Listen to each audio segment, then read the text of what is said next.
Bang! Neeves Knives, I'm Jared, and we have 3 new models. 2 of them are from CIVIVI and 1 from SENCUT. And this is the Outlaw Muck.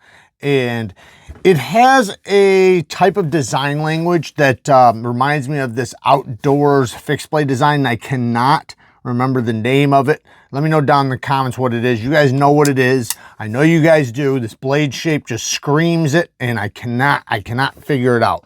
But we have a beautiful black and white G10 handle, somewhat of like a tuxedo design. You got American Outlaw as the designer.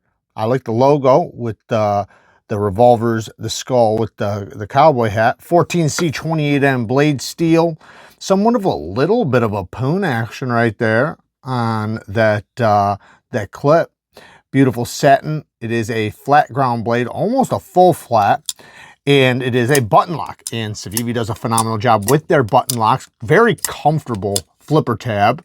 Great jimping. Great detent for a button lock. Well, I'd say great detent period, but you know, especially for a button lock. Really snappy. Drop shut action with the ceramic caged bearings in the pivot. We have a deep carry clip, not inset, but it does have flat screws, and it is reversible. TA hardware all the way around. We have a shadow box construction with the liners, which is pretty cool. And you can reverse flick off of the blade. Very comfortable in the hand. And is it Nessmuck? I think it's Nessmuck. That's why it's called the Outlaw Muck. It's Nessmuck. That's what it is. I said that. No, you didn't. Yes, I did. No, you didn't. Yeah, but I'm talking about the whole name. No, I know. Anyways. No, that's not what happened.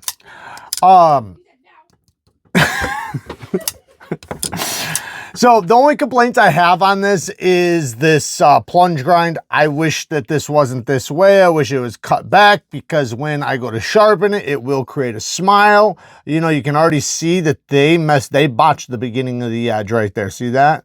And you see how they couldn't even apex it right there because, you know, of the plunge grind. So, you know, clean up the plunge grinds. The edges, you know, was really nice and sharp. Looks pretty good, looks nice and even, but we got to fix some plunge grinds. Other than that, you know, it's the only thing I really got, you know, with this guy.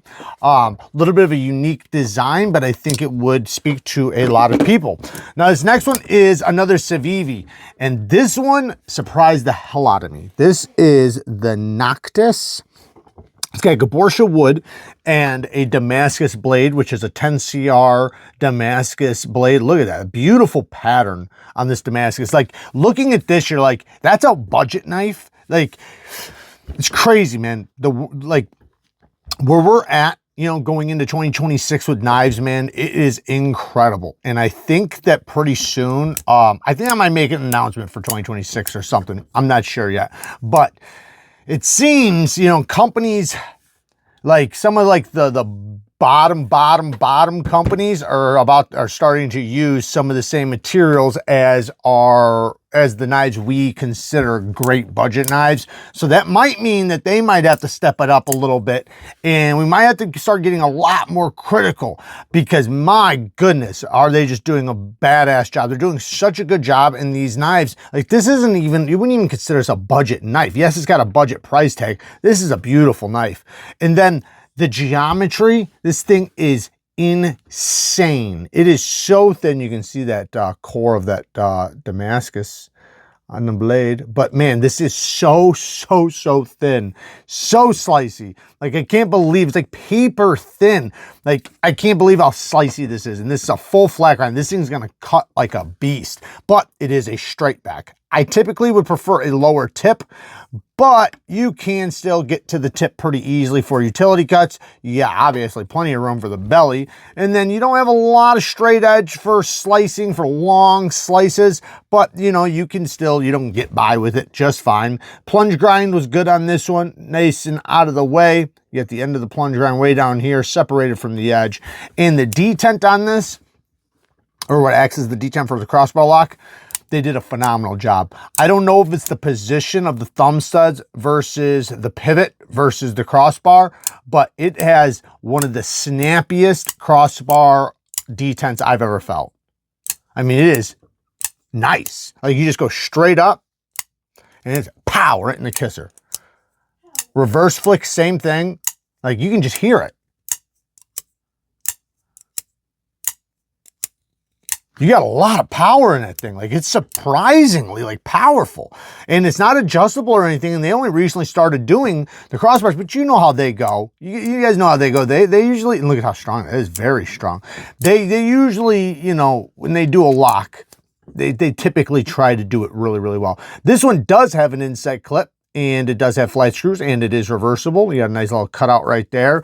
These little bullseyes, or whatever you want to call it, around the holes also look pretty cool. TA hardware all the way around. There is other versions of this that you can check out. And yeah, I honestly don't really have any complaints. Not everybody's going to be the fan of the holes, but you know, I don't mind it. I think it does make the design look really good. I think it's a good looking design.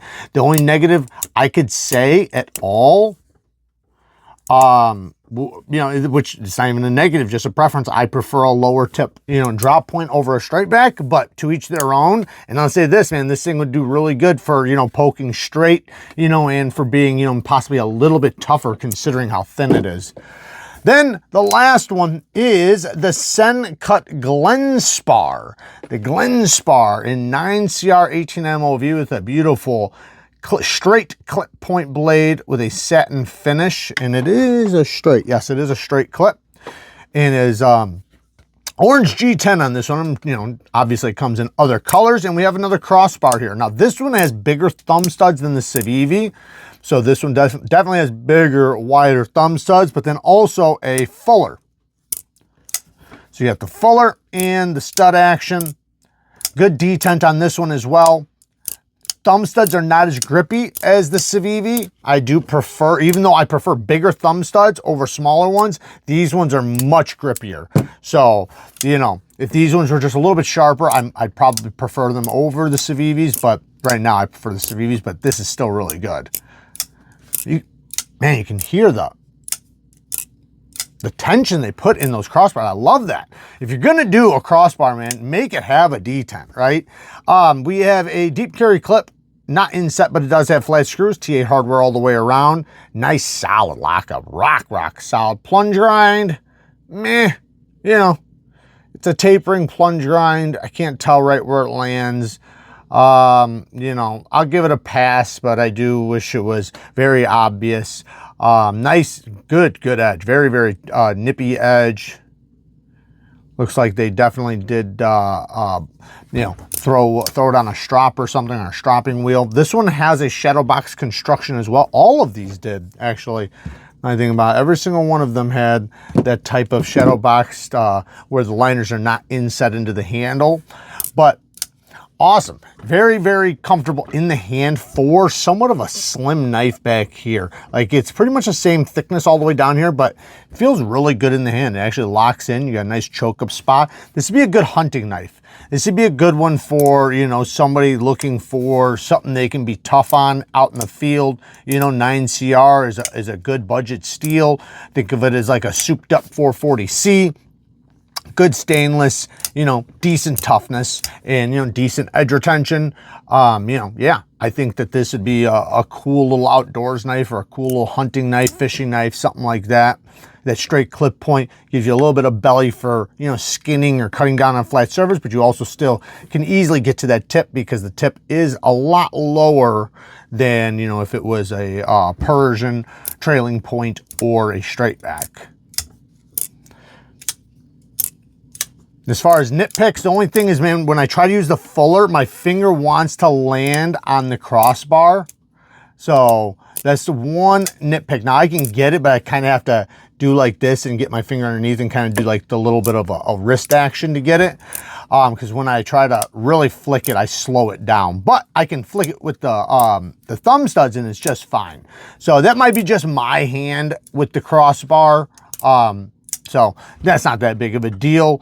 You know, but hey, other than that, you know, I just wish the plunge grind was maybe a little bit cleaner, so that, you know, kind of like this one where it's just a perfect line where you can see exactly where it ends. I like that. I don't like it where it's ghost-like and you don't know exactly where it ends, but it's still fine. You know, it's a budget knife. Anyways, there you guys go. Work hard, stay tough. Until next time, peace.